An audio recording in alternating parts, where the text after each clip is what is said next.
Olá, meu nome é Alverne Júnior e eu sou engenheiro civil formado pela Universidade Federal do Ceará no campus de Crateús e juntamente com o professor Luiz Felipe Cândido, trago a vocês um pouco da nossa pesquisa, denominada Plano de Execução BIM em Micro e Pequenas Empresas, a percepção de gestores de microempresas de construção. Como ponto de partida, é interessante entender um pouco sobre o que é o BIM. Zucker e Cassim, em 2015, definem BIM como um arranjo de políticas, processos e tecnologias que está inovando os paradigmas da construção civil. Devido a isso, pode-se ver que o BIM é não trivial, e seu uso requisita um certo nível de conhecimento para a correta implementação, o que levou a indústria e a academia a elaborarem documentos e protocolos que auxiliassem nessa implantação, dentre os quais é possível destacar os Planos de Execução BIM, o PEB. SIC 2019 define um PEB como um documento capaz de descrever uma visão geral de um projeto, juntamente com detalhes de implementação, que atribui responsabilidades, deveres e direitos, explicitando os benefícios e riscos a todos os envolvidos no projeto. Porém, mesmo o PEB precisa de um certo nível de expertise para a correta elaboração, o que fez com que a indústria e a academia elaborassem manuais, guias e templates que instruíssem na sua construção. O grande problema desses documentos, no entanto, é que eles não fazem distinção em função do porte das empresas, o que pode fazer com que certos tipos de empresa tenham dificuldades na elaboração de um PEB eficiente, dentre as quais se destaca as micro e pequenas empresas, que possuem características atípicas se comparadas às empresas de médio e grande porte.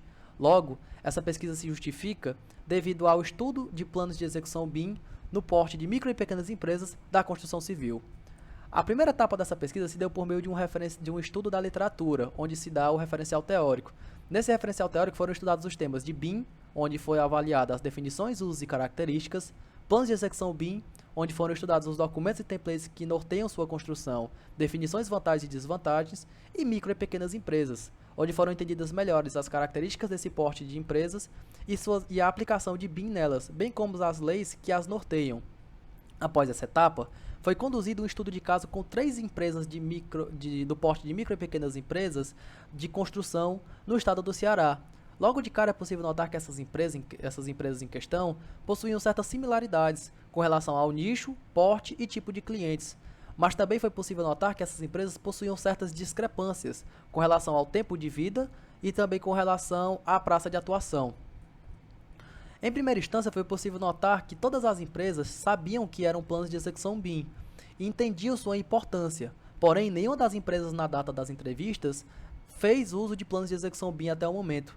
Notou-se também que nenhum dos gestores tinha conhecimento de documentos que auxiliavam na construção de planos de execução BIM, com exceção do gestor da empresa B. Também foi possível observar que nenhuma das empresas utilizava planos de execução BIM, mas todas tinham interesse em aplicar planos de execução BIM em seus contratos em um momento futuro. A possível explicação para essa situação, que é possível ser observada aqui, é em função do momento atual que o Brasil se encontra com relação à maturidade com a metodologia BIM, maturidade essa bem embrionária, que pode dificultar o acesso a especializações e a documentos que norteiem o uso do BIM. Com relação a contratos que possuem uma boa sinergia com a aplicação de planos de execução BIM e com o BIM em si, foi questionado se as empresas tinham interesse em utilizar um contrato formal que pudesse auxiliar na correta implementação de um PEB e do BIM. Foi possível notar que nenhuma das empresas tinha interesse, o que corrobora a literatura em que a mesma afirma que o porte de micro e pequenas empresas possui uma grande tendência de realizar relações contratuais informais. Observou-se também que as empresas também não tinham interesse de realizar contratos únicos ou multi-party agreements para auxiliar na implementação de BIM e de planos de execução BIM, o que volta a corroborar a literatura. Os grandes motivos para isso foi a grande alocação de responsabilidades em uma única empresa que esse tipo de contrato faz e também o fato de que o mercado não está teoricamente preparado para utilizar desse tipo de técnica. Após isso foi feito então uma análise dos itens que normalmente estão presentes em manuais e guias que instruem na criação de planos de execução BIM na literatura, onde os gestores das empresas atribuíram valores de 1 a 5 para a importância e para a utilização ou aplicabilidade desses itens em suas empresas. Notou-se que alguns itens possuíam altos valores de importância e utilização, como os itens A e B e os itens H e I. Porém, também foi possível notar que alguns itens possuíram valores mais baixos, como o item D. Além disso, foi possível notar que nenhum dos gestores estava 100% satisfeito com essa estrutura de plano de execução BIM apresentada. Sendo assim, foi possível então chegar à conclusão dessa pesquisa. Notou-se, por exemplo, que as micro e pequenas empresas de construção não implementam o PEBs, mas têm grande interesse de implementá-lo, o que mostra um certo nível de proatividade por parte desse porte de empresas. Foi possível notar também que a estrutura mais comum de planos de execução BIM identificada na literatura pode ser adaptada, haja visto que nenhum dos gestores de micro e pequenas empresas estava totalmente satisfeito com toda a estrutura que foi apresentada.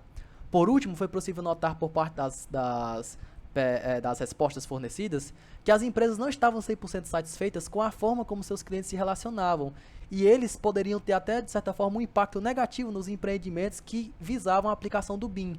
O grande motivo para isso é devido ao fato dos clientes possuírem baixa percepção sobre construção civil e sobre os benefícios do BIM. Sendo assim, chega ao final dessa apresentação. Agradeço a atenção de todos, a participação de todos, e agradeço também ao evento. Obrigado.